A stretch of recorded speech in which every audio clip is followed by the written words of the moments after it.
Oração do Pai Nosso.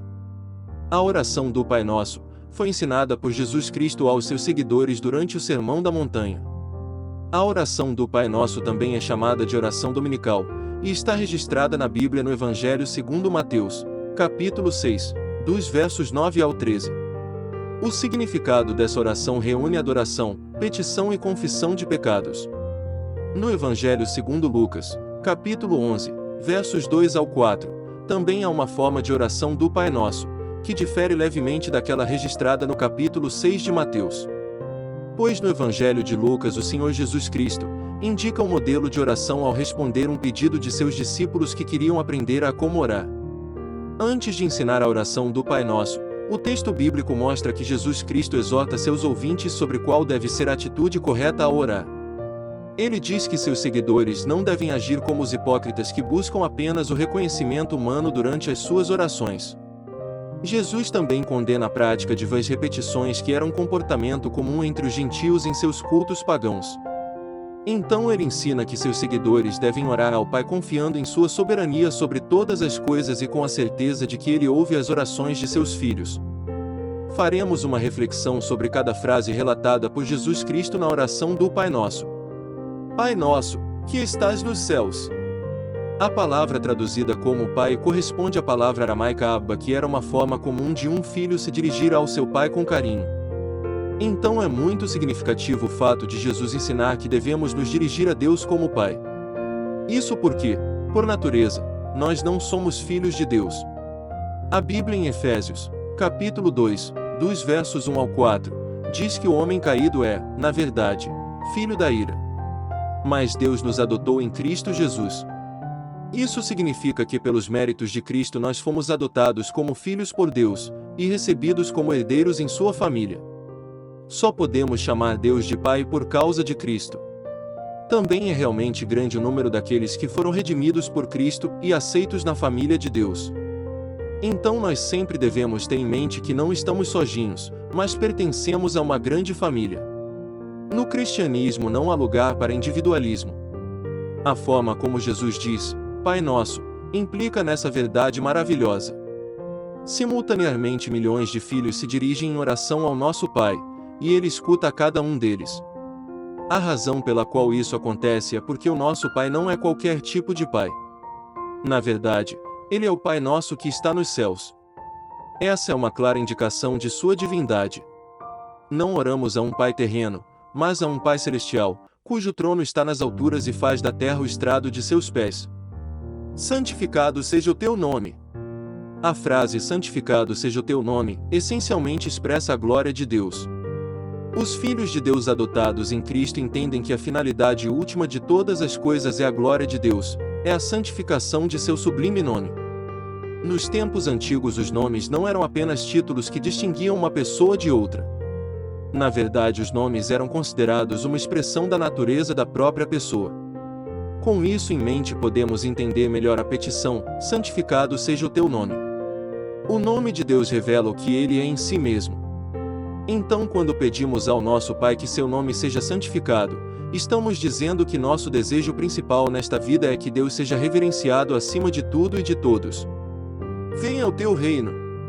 Aqueles que se preocupam que seu Pai Celestial seja glorificado e seu nome reverenciado, também desejam que o reino de Deus seja estabelecido mais e mais neste mundo. Quando oramos pedindo que o reino de Deus venha, estamos reconhecendo o domínio de Deus e almejando que esse reconhecimento também alcance todas as partes desta terra. Sabemos que o reino de Deus já está presente.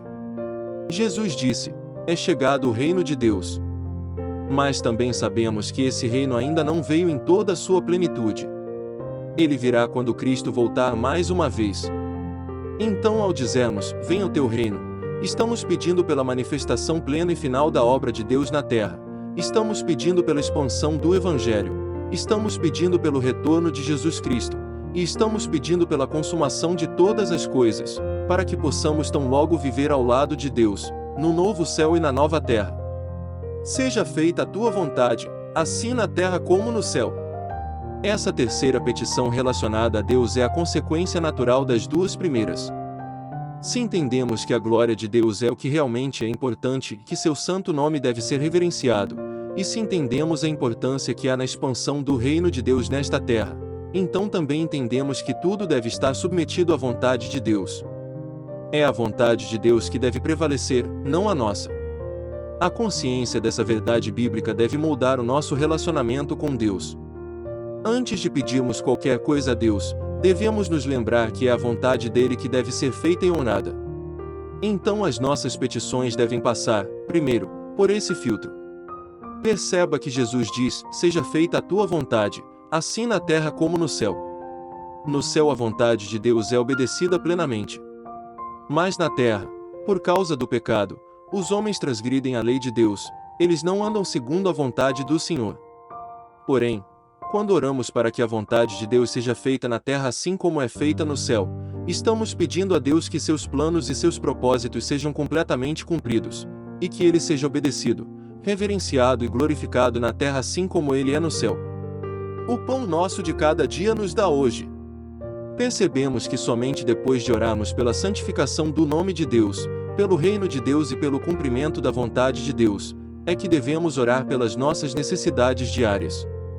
O pão nosso, a que Jesus se refere nessa oração, diz respeito justamente àquilo que é essencial para nossa sobrevivência física nesta terra. É interessante notar também que Jesus diz: o pão de cada dia nos dá hoje.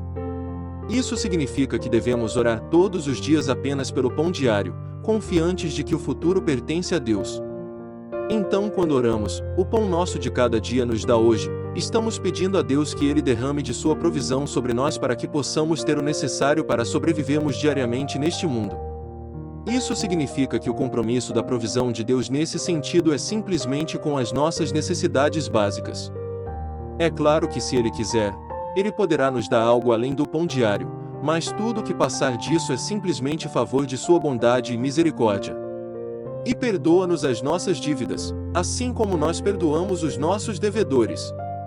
As dívidas que pedimos para que Deus perdoe, não são dívidas terrenas, mas dívidas espirituais. Essa parte da oração do Pai Nosso é uma confissão de nossos pecados. Apesar de termos sido redimidos, justificados e regenerados, enquanto estivermos nesta terra, ainda estamos sujeitos ao pecado. Sabemos que Jesus Cristo pagou todos os nossos pecados quando verteu seu sangue na cruz. Entretanto, a Bíblia nos ensina a confessarmos os nossos pecados a Deus para que possamos sentir o conforto de seu perdão através da pessoa de Cristo. Mas há algo importante aqui. Jesus diz que devemos pedir que Deus perdoe nossas dívidas assim como nós também perdoamos os nossos devedores. Na parábola do credor incompassivo, Jesus ensina que nós perdoamos porque fomos perdoados. Se não perdoamos aqueles que nos ofendem, como poderemos clamar pelo perdão do Pai? Além disso, o perdão que dispensamos aos outros nas palavras de Jesus é uma evidência de que também somos perdoados por Deus. E não nos conduzas à tentação, mas livra-nos do mal. A última petição refere-se à proteção de Deus contra os perigos e ofertas do pecado. A pessoa que está comprometida com a glória de Deus, com o reino de Deus e com a vontade de Deus, também se preocupa em não pecar contra Deus. Quando oramos para que Deus não nos deixe cair em tentação, mas que nos livre do mal, basicamente estamos confessando que o alvo de nossa confiança para que possamos andar em santidade é Deus, e não as nossas próprias forças. Aqui é importante entender a diferença entre tentação e provação. A tentação é um convite ao pecado que pode ter origem em nós mesmos ou nos ataques do diabo. Tiago, no capítulo 1, verso 13, escreve que Deus a ninguém tenta. Já a provação é um teste que Deus nosso Pai submete seus filhos com a finalidade de aperfeiçoá-lo. Mas muitas vezes as provações podem nos deixar expostos aos ataques de Satanás. A história de Jó é um exemplo muito claro disso. A boa notícia é que Deus promete que jamais seremos submetidos a uma prova além do que possamos suportar. Isto está escrito em 1 aos Coríntios, nos versos 10 ao 13. Porque teu é o reino, e o poder e a glória para sempre. Amém. É notório e inegável que essa frase é basicamente uma doxologia, sendo um mandamento de glorificação a Deus e ao seu poderio sobre todas as coisas, estando completamente de acordo com toda a Escritura. Então tenha sido ela dita pelo próprio Jesus Cristo e escrita por Mateus, é justo que olhemos para essa frase como uma declaração que responde com perfeição a todo o conteúdo da oração do Pai Nosso. Então, diante tudo o que foi refletido, como devemos orar o Pai Nosso? O contexto onde a oração do Pai Nosso está inserida claramente revela que o propósito dessa oração ensinada por Jesus Cristo jamais é servir como um tipo de mantra pelos cristãos. Algumas pessoas só se apegam em repetir a oração do Pai Nosso, vez após vez, incansavelmente. Mas essas pessoas se esquecem que imediatamente antes de ensinar a oração do Pai Nosso, Jesus exortou contra a inutilidade das vãs repetições. Então, ao ensinar a oração do Pai Nosso, o objetivo de Jesus era fornecer um modelo de oração aos seus seguidores, e não estabelecer simplesmente uma oração litúrgica. Por vezes nos faltam palavras para nós achegarmos a Deus em oração. Até mesmo os cristãos mais experientes, às vezes se perguntam, como devo orar? A oração do Pai Nosso é a resposta definitiva a qualquer questionamento nesse sentido. Por isso o correto é que oremos a oração do Pai Nosso aplicando-a à nossa realidade. Em outras palavras, devemos usar a oração do Pai Nosso como se fosse uma matriz para as nossas orações. Devemos tomar a oração do Pai Nosso e entender que nossas orações devem, em primeiro lugar, adorar a Deus em petição por sua glória, seu reino e sua vontade. Então só depois devemos clamar por nossas necessidades físicas e espirituais e confessar os nossos pecados. Espero que tenham gostado. Deixe seu like. Inscreva-se no canal. E ative o sininho de notificações.